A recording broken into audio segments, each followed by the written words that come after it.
नमस्कार, वास्तु लिविंग में आप सभी दर्शकों का बहुत बहुत स्वागत। मैं हूं विकास नांगिया। दर्शकों, समय समय पर आपके सुझाव और सवाल हम तक पहुंचते हैं कि हम हमारी वास्तु और फंक्शुई कंसल्टेंट पल्लवी जी के साथ किन किन विषयों पर बातचीत करें। क्योंकि हमारी कम्युनिटी में से बहुत से लोग रिटेल बिजनेस में हैं। अब कुछ लोगों के लिकर स्टोर हैं, रिटेल स्टोर्स हैं, ग्रोसरी स्टोर्स हैं, तरह तरह के रिटेल बिजनेसेस हैं। आज पल्लवी जी से समझेंगे सरल आसान जो वास्तु टिप्स अप्लाई कर सकते हैं और अपने बिजनेस को लाभदायक बना सकते हैं। इन पहलू पर बातचीत होगी। तो हमारा आज का विषय है vastu myths and retail business.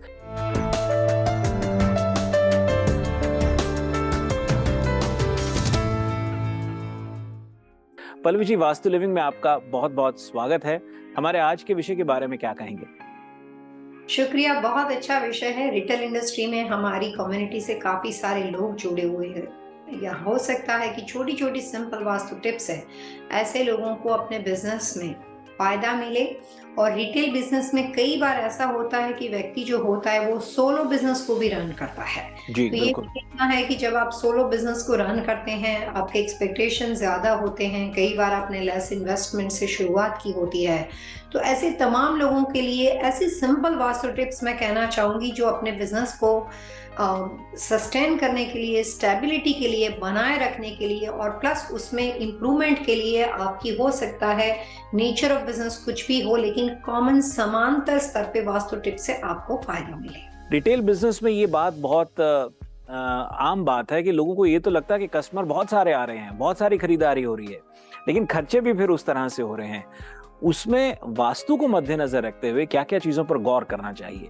Retail business के अंदर कुछ ऐसे लोग होते हैं जिन्होंने अभी अभी बिजनेस की शुरुआत की है और काफी सारे डिसीजन उनके गलत साबित हो गए हैं।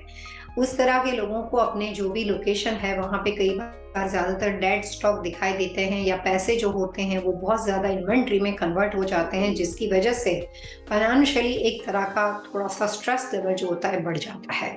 तो पहली टिप्स मैं ऐसे लोगों के लिए देना चाहूंगी जिनके अपने बिजनेस में कुछ डेड इन्वेंट्री इकट्ठी हो गई हो और उनके पैसे जो है वो उसी के अंदर स्टक हो गए हो।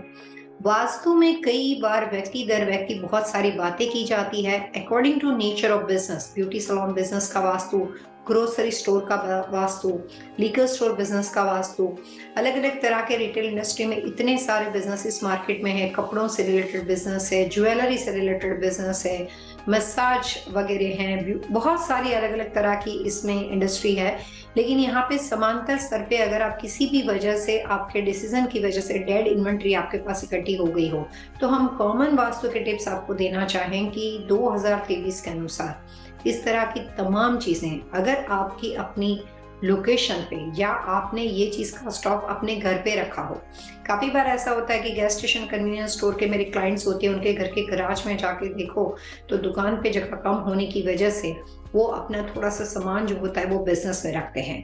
तो ऐसे तमाम लोगों को मैं कहना चाहूंगी कि अगर आपकी डेड इन्वेंट्री है तो आपको अपने बिजनेस में या अपने घर के लोकेशन में साउथ यानी कि दक्षिण दिशा, साउथ वेस्ट यानी कि नैऋत्य दिशा, साउथ ईस्ट यानी कि अग्नि कॉर्नर, ये तीनों दिशाओं में अगर आपने डेड इन्वेंट्री को डिस्प्ले में या स्टोर रूम में या अपने घर के अंदर स्टोरेज करके रखा हुआ हो, तो ऐसे लोगों को अपनी इन्वेंट्री को निकालने का मौका नहीं मिल सकता और पैसा जो होता है उनका वहां पे फंसा रहता है। तो सिंपल टिप्स मैं देना चाहूंगी कि अगर आप जो भी डेड स्टॉक है उसको रिमूव करना चाहते हो तो ये तीनों दिशाओं को छोड़ के आप कहीं पे भी रख सकते हो, लेकिन ये तीनों दिशाओं में डेड स्टॉक को नहीं रखना चाहिए। पल्लवी जी, बहुत ही अच्छा सुझाव डेड स्टॉक इन्वेंटरी का। बहुत से लोगों का कंसर्न ये भी होता है कि हमारे बिजनेस का, रिटेल बिजनेस की एंट्रेंस कितनी मैटर करती है। उस लिहाज से क्या गाइड करेंगे? बिल्कुल सही सवाल है। वास्तु शास्त्र की शुरुआत जो होती है वो इंडिविजुअल वास्तु के हिसाब से, व्यक्ति दर व्यक्ति अलग अलग चीजों के हिसाब से अगर आप अप्लाई करते हो तो फायदा मिलता है। और रिटेल बिजनेस में अगर बात एंट्रेंस के सिलेक्शन की होती है, जहां से मुख्य द्वार आपके लिए कितना सही है वो डिसाइड करना है, वहां पे हम कोई भी कॉमन टिप्स को अप्लाई नहीं कर सकते। जो ओनर, जो ऑपरेटर उसको डे बाय डे लाइक उसको मैनेज करता है उसकी डेट ऑफ बर्थ के हिसाब से। ऑनर अगर कोई दूर लॉन्ग डिस्टेंस दूर रहते हो और वहां पे उन्होंने रेगुलर किसी अपने एम्प्लॉय को रखा हो, तो उस कंडीशन में ऑनर का वास्तु और एम्प्लॉय का वास्तु दोनों को मिला के दिशाओं को देखा जाता है। और अगर ऑनर ही ऑपरेटर हो, वो ही सोलो बिजनेस रन करते हो या परिवार के थ्रू रन करते हो, तो वहां पे बात मुख्य द्वार की जो है वो व्यक्ति दर व्यक्ति आएगी। लेकिन फिर भी मेरी कोशिश रहेगी कि रिटेल बिजनेस के अंदर कुछ ऐसी टिप्स को इस प्रोग्राम में दिया जाए जो हर कोई व्यक्ति समांतर स्तर पे अप्लाई कर सके। मुख्य द्वार के आसपास क्या आपने सजावट की है, क्या रखा हुआ है, वो रिटेल बिजनेस में काफी इंपॉर्टेंट होता है। मैंने अपनी प्रैक्टिस के दौरान काफी बार देखा है कि रिटेल बिजनेस में बिजनेस को बढ़ाने की भाव से और पॉजिटिविटी को सोच के लोग अलग अलग तरह की छोटी घरेलू रेमेडी करते हैं। जैसे होर्स शू लगा देते हैं जिसको हम घोड़े की नाल बोलते हैं, अलग अलग तरह के नींबू मिर्चे लगा देते हैं ताकि मेरे बिजनेस को नजर नहीं लगे।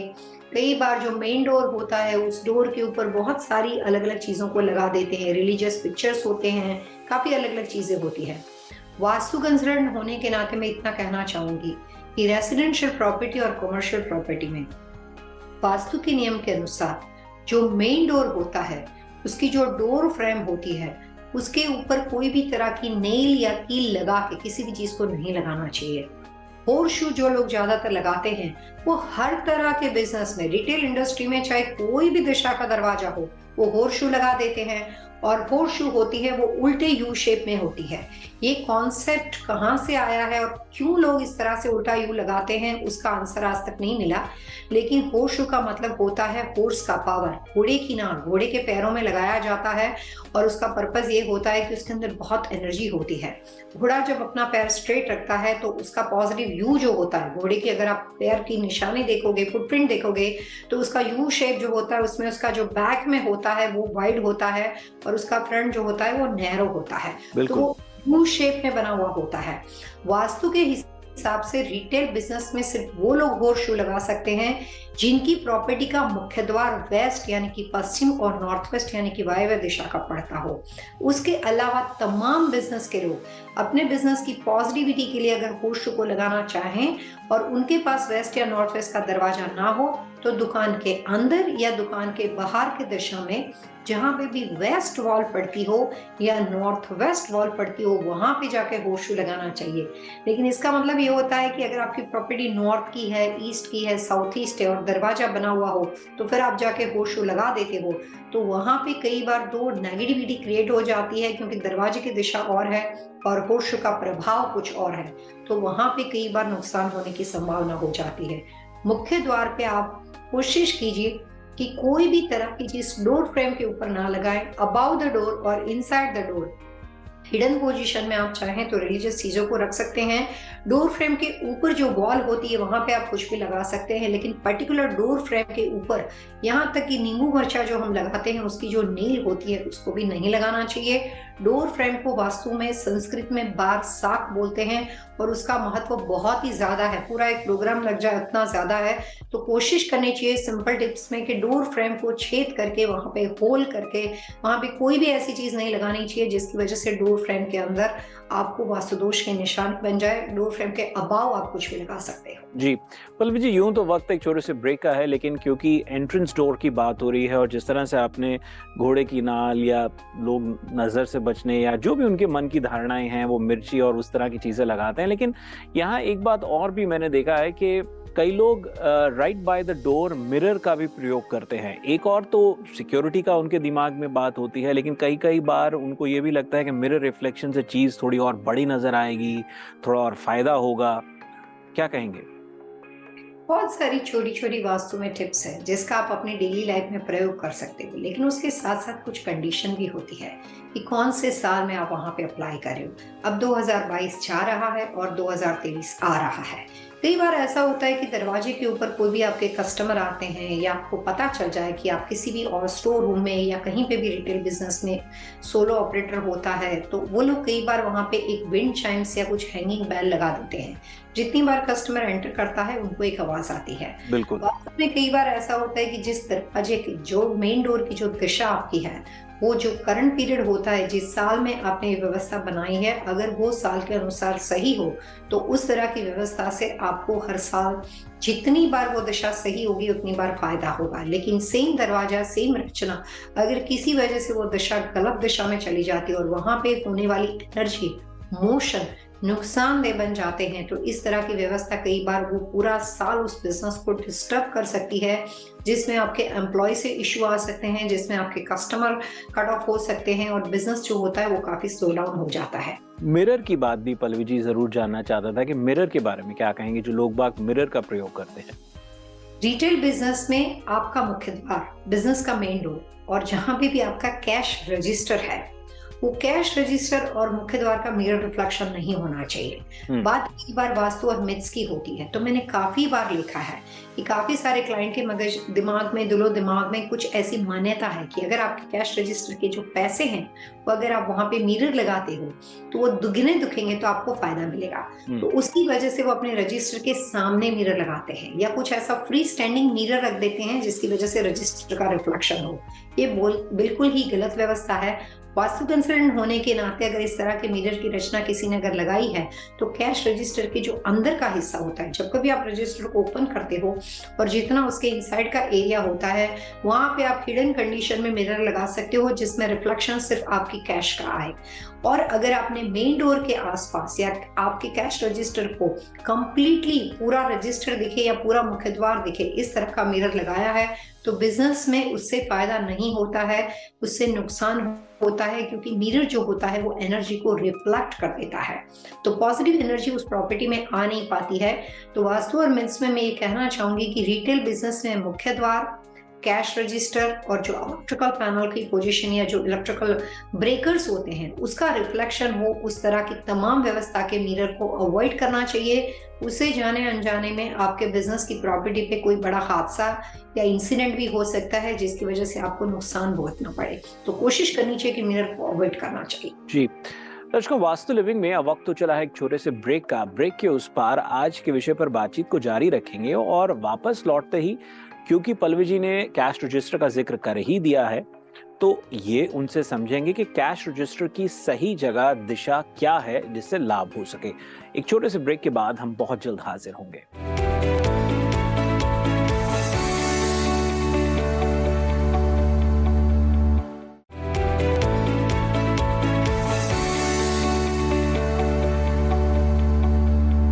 स्वागत आप सबका एक बार फिर से। आप देख रहे हैं वास्तु लिविंग और हमारे आज के एपिसोड में हम अपनी वास्तु और फंक्शुई कंसल्टेंट पल्लवी जी से बातचीत कर रहे हैं vastu myths and retail businesses पर।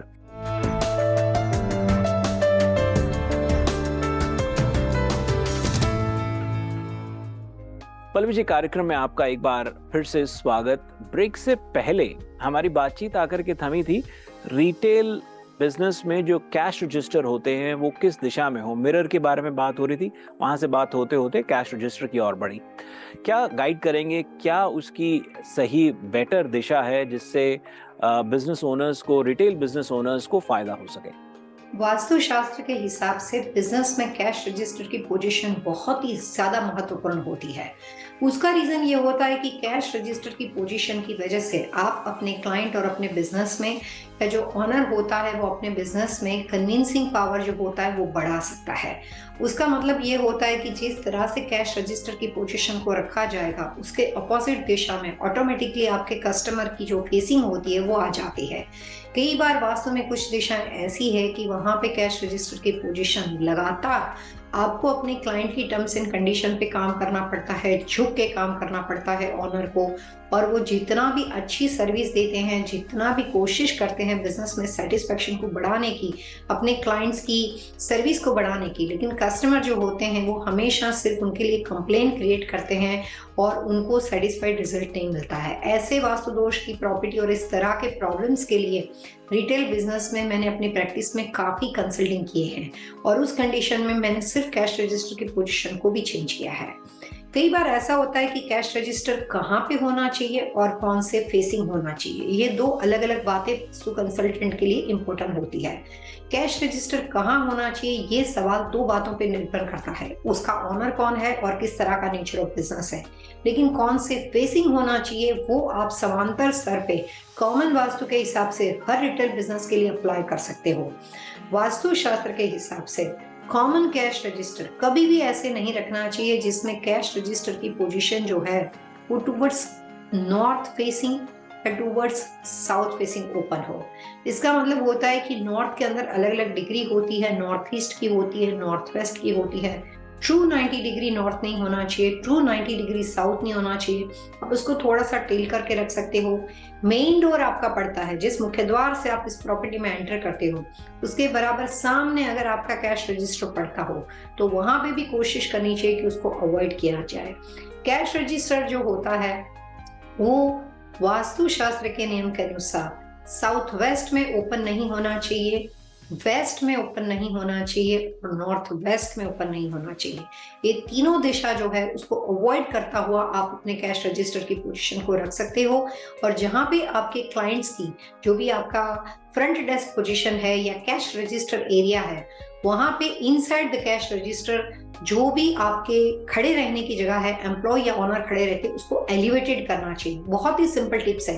कैश रजिस्टर के अंदर के एरिया को, फ्लोर को एलिवेटेड करना चाहिए और कैश रजिस्टर की आइडियल पोजीशन डिग्री को देखकर सेटअप करनी चाहिए, जो बिजनेस के कन्विंसिंग पावर में, बिजनेस में कॉन्स्टेंटली पॉजिटिव फ्लो को बनाए रखने में ऑनर को हेल्प करता है। काफी बार आपने सुना होगा कि हमने एक बिजनेस खड़ा किया था, उसके बाद हमने सेकंड स्टोर खड़ा किया, थर्ड स्टोर खड़ा किया।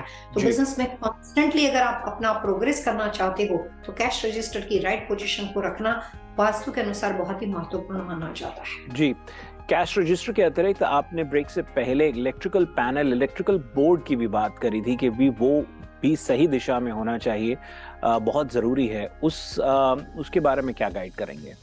रिटेल बिजनेस जो होता है वो वास्तु के अनुसार फायर बिजनेस में कैलकुलेट किया जाता है, उसको फायर बिजनेस में गिना जाता है। फायर बिजनेस के लिए सबसे ज्यादा इंपॉर्टेंट होता है कि ऑनर की बाकी की तमाम कंस्ट्रक्शन स्ट्रक्चर में जो जगह को उन्होंने चूज किया हो, चाहे रेंटल प्रॉपर्टी है चाहे उनकी खुद की हो, उसमें किस तरह से इलेक्ट्रिकल पैनल या ब्रेकर्स की पोजीशन को वहां पे जगह बनी हुई है। कंस्ट्रक्शन का सब्जेक्ट है वो इनबिल्ड होता है, कोई इलेक्ट्रिकल पैनल कभी भी चेंज नहीं कर सकते हो रिटेल बिजनेस में। तो अगर आपने जो रिटेल बिजनेस की जगह को सिलेक्ट किया है या अगर आपने उसको चूज किया है, कोई भी तरह का नेचर ऑफ बिजनेस हो, और अगर आपके इलेक्ट्रिकल ब्रेकर्स की व्यवस्था वेस्ट यानी कि पश्चिम दिशा में बनी है, साउथ वेस्ट यानी कि नैऋत्य दिशा में बनी है, नॉर्थ वेस्ट यानी कि वायव्य दिशा में बनी है, नॉर्थ ईस्ट यानी कि ईशान दिशा में बनी है और नॉर्थ यानी कि उत्तर दिशा में बनी है, ये पांचों अलग अलग तरह की व्यवस्था उस प्रॉपर्टी में रहने वाले ओनर को अलग अलग तरह के वास्तु दोष की निशानी बन जाती है। और इस तरह के इलेक्ट्रिकल ब्रेकर से बिजनेस का जो फ्लो होता है उसको मेंटेन करना मुश्किल हो जाता है। साउथ वेस्ट में अगर बनी हुई हो तो एम्प्लॉय से रिलेटेड प्रॉब्लम्स लगातार फेस करने को मिलते हैं। वेस्ट या नॉर्थ वेस्ट में बनी हुई हो तो आपके लैंडलॉर्ड के साथ, आपकी काउंटी के साथ, जिस बिजनेस के साथ आप एवरीडे वर्क करते हो और जो आपके कांस्टेंट, जो आपके रेगुलर कस्टमर है, उनके साथ बार बार सेटिस्फेक्शन का इश्यू आ जाता है, क्वेश्चन मार्क आ जाता है और आपको एक या दूसरे तरीके से बहुत ज्यादा स्ट्रेस लेवल वहां पे बना रहता है। इलेक्ट्रिकल पोजीशन रिटेल बिजनेस में सबसे अच्छी साउथ यानी कि दक्षिण दिशा, साउथ ईस्ट यानी कि अग्नि कॉर्नर और ईस्ट यानी कि पूर्व दिशा में माना जाता है। अगर आपके बिजनेस की साथ सजावट, वहां पे होने वाले प्लेसमेंट, पोजीशन में कोई भी तरह की गलती या मिस्टेक अगर रह भी गई हो तो भी किसी भी तरह से आप उस बिजनेस में बने रहते हो और बिजनेस के अंदर आपका प्रोग्रेस लगातार रहता है। थोड़ी बहुत अड़चन आती है तो भी उसका सोल्यूशन अपने आप हो जाता है। तो कई बार राइट दिशा का फायर आपके बिजनेस को फायदेमंद बना सकता है। जी दर्शकों, वास्तु लिविंग में अब वक्त तो चला है एक और छोटे से ब्रेक का। ब्रेक के बाद हम पल्लवी जी से जानेंगे टिप ऑफ द वीक और फिर आज के विषय पर बातचीत जारी रहेगी। हम बहुत जल्द हाजिर होंगे।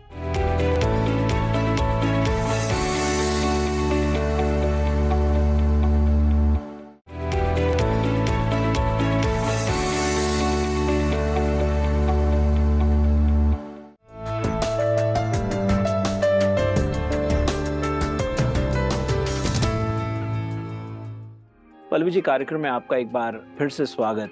इससे पहले कि मैं आज की बातचीत को और आगे बढ़ाऊं, आज के विषय पर हम चर्चा और आगे बढ़ाएं, पहले आपसे जान लेते हैं टिप ऑफ द वीक क्या कहेंगे।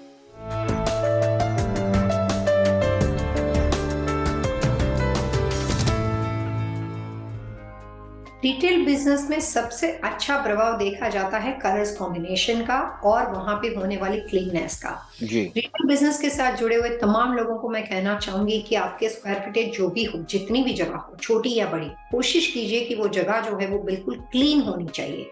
जो भी एडिशनल क्लटर वगैरह है उसको बिजनेस से अवॉइड करना चाहिए। विजिबल या इनविजिबल हो सके उतना, उतने प्रीमाइसिस के अंदर उसको क्लटर फ्री रखना चाहिए, बिल्कुल साफ सुथरा होना चाहिए। और कलर्स कॉम्बिनेशन में वास्तु के अनुसार रिटेल बिजनेस वाले लोगों को ब्लू, नेवी ब्लू और ग्रे कलर, ये तीनों कॉम्बिनेशन को एक साथ मिला के, यानी कि ये 3 कलर का जो कॉम्बिनेशन होता है वो अगर आप बिजनेस में अप्लाई करते हो तो आपको 5 और 7 साल के बाद धीरे धीरे बिजनेस का जो फोर्स होता है वो स्लो डाउन होता हुआ दिखाई देगा। बिजनेस आपका स्लो डाउन होता है और आपको वहां पे एक बहुत बड़ा स्ट्रेस या चिंता का विषय बन जाता है। कई बार कलर जो होता है वो वास्तु में थेरेपी का काम करता है। वास्तु के हिसाब से कलर खुद रेमेडियल साइंस है, बहुत बड़ा रेमेडी का काम करता है। कलर से एनर्जी क्रिएट होती है, पॉजिटिव या नेगेटिव। सो ये 3 कलर का जो कॉम्बिनेशन होता है वो रिटेल बिजनेस को स्लो डाउन कर देता है। कोशिश करनी चाहिए कि तीनों कलर्स अवॉइड किए जाए कॉम्बिनेशन में, इसको मिला के आप दूसरे काफी ज्यादा ब्राइट कलर के साथ उसमें से एक कलर का इस्तेमाल कर सकते हो, लेकिन तीनों कलर का कॉम्बिनेशन अगर साथ में होता है तो वो बिजनेस के लिए विपरीत परिस्थिति खड़ी कर देता है। जी। और परवी जी, जो बड़े रिटेल बिजनेसेस हैं, हालांकि आजकल तो मैं मिड साइज रिटेल बिजनेसेस में भी देख रहा हूं कि कस्टमर की कन्वीनियंस के लिए, क्योंकि ट्रैफिक बहुत होता है, तो कुछ प्रावधान रेस्ट रूम्स का भी रखा जाता है कि भी if somebody wants to use it. अब वहाँ पर भी मुझे ध्यान आता है कि कुछ ऐसे फिजिकल लोकेशंस में हम पहुंचे हैं जहाँ पर आपने गाइड किया कि विकास ये चीज़ को नज़रअंदाज नहीं करना चाहिए कि कहाँ ड्रेनेज है, कहाँ रेस्ट रूम है, ये भी बहुत महत्वपूर्ण चीज़ है। क्या गाइड करेंगे? अभी ह्यूस्टन के अंदर हम लोग कंपनी के साथ फ्रेंचाइज कॉन्सेप्ट क्रिएट कर रहे हैं जिसमें हाई एंड बार और रेस्टोरेंट बना रहे हैं। तो जो कॉन्सेप्ट खड़ा हुआ है वो फ्रेंचाइजी का है, तो सबको प्रोटोकॉल फॉलो करना है। इस तरह के कॉन्सेप्ट में कई बार रेस्टरूम जो होते हैं, जब कोई आप फ्रेंचाइजी बिजनेस में काम करते हो तो उसके स्ट्रक्चर के अंदर ज्यादातर जो मेन एरिया होता है, डिस्प्ले एरिया होता है, उसी को महत्वपूर्ण माना जाता है। बाथरूम कहीं भी रख दिए जाते हैं। फ्रेंचाइज होने के बावजूद भी कोई फिक्स रूल्स नहीं होते हैं। वास्तुशास्त्र के हिसाब से रिटेल बिजनेस में बाथरूम की जो पोजीशन होती है वो बहुत महत्वपूर्ण इसलिए हो जाती है कि वहाँ के होने वाले ड्रेनेज आउटलेट और फुड गोइंग वाटर पोजीशन की वजह से प्रॉपर्टी में खर्चे बढ़ जाते हैं। इनकम यानी कि आपकी आमदनी और आपके एक्सपेंस जो होते हैं वो कई बार उससे बैलेंस हो सकते हैं या उसके गलत वास्तु दोष की वजह से बहुत ज्यादा खर्चे होने की वजह से नुकसान भी हो सकता है। वास्तु के हिसाब से north, north east, east and south east दिशा में अगर आपके रिटेल बिजनेस के अंदर कोई भी तरह के रेस्टरूम की व्यवस्था बनी हुई हो या कोई भी तरह के वाटर आउटगोइंग की, यानी कि पानी का आउटगोइंग जाना, बाहर जाना, वेल हो सकता है, कोई भी तरह के लैंडस्केपिंग के लिए जो हम यूज करते हैं वो वाली व्यवस्था हो सकती है। कहीं पे भी वाटर आउटगोइंग वहां पे बना हुआ हो, वाटर आउटलेट बना हुआ हो, तो ऐसे बिजनेस में बहुत ज्यादा खर्चे बढ़ जाते हैं।